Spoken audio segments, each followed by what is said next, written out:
আজকে নিয়ে এসেছি মোচার চপের রেসিপি নিয়ে। যে কোনো সন্ধ্যের আড্ডায় এই মোচার চপ আর গরম চা খেতে কিন্তু খুবই ভালো লাগে। এটা সম্পূর্ণ নিরামিষভাবে তৈরি।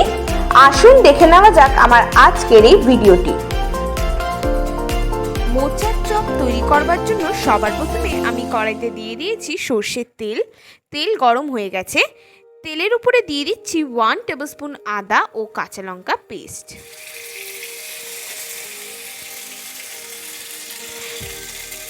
এবারে দিয়ে দিচ্ছি পরিমাণ মতন হলুদ গুঁড়ো,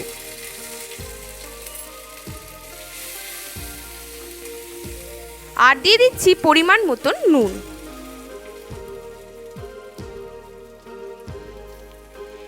এবারে মশলাটাকে ভালো করে কষিয়ে নেব। মশলা নাড়ার পর এরপর দিয়ে দিচ্ছি মোচা। এই মোচাটাকে আমি আগে থেকে কুচিয়ে সিদ্ধ করে স্ম্যাশ করে রেখেছিলাম। আবার একটু নেড়ে নেব।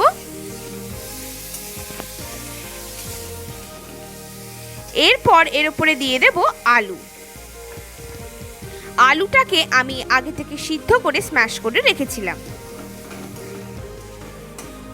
এবারে এটাকে একদম শুকনো করে নেব। নাড়তে নাড়তে দিয়ে দিচ্ছি একটু চিনি, গরম মশলা গুঁড়ো,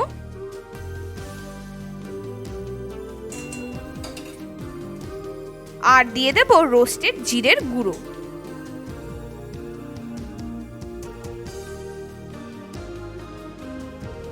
এবারে সবকিছু ভালো করে নেড়ে গ্যাসটাকে অফ করে দেব।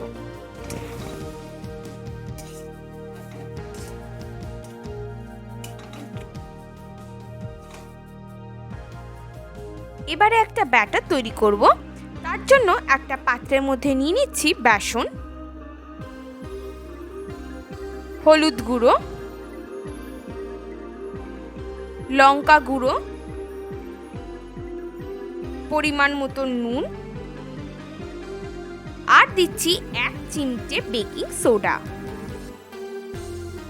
এবারে অল্প অল্প জল অ্যাড করে একটা ব্যাটার তৈরি করে নেব। খেয়াল রাখতে হবে যাতে ব্যাটারটা খুব একটা ঘনও না হয়, আবার খুব একটা পাতলাও না হয়। ব্যাটার তৈরি করা হয়ে গেছে। এবারে এই মোচার মিক্সচারটা থেকে অল্প একটু মিক্সচার নিয়ে চপের শেপ তৈরি করে নেব।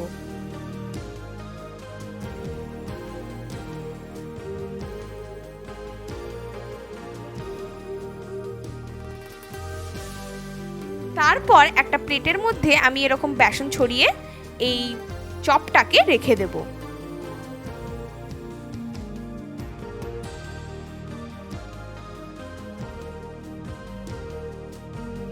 কড়াইতে দিয়ে দিয়েছি সাদা তেল।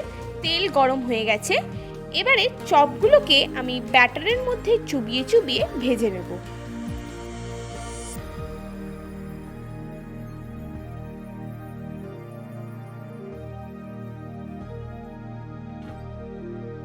আপনারা এটা সর্ষের তেলেও ভাজতে পারেন।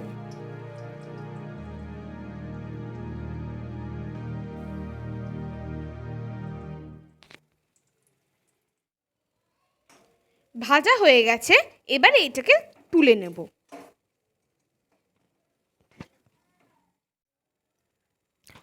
তৈরি হয়ে গেছে আমাদের আজকের রেসিপি মোচার চপ।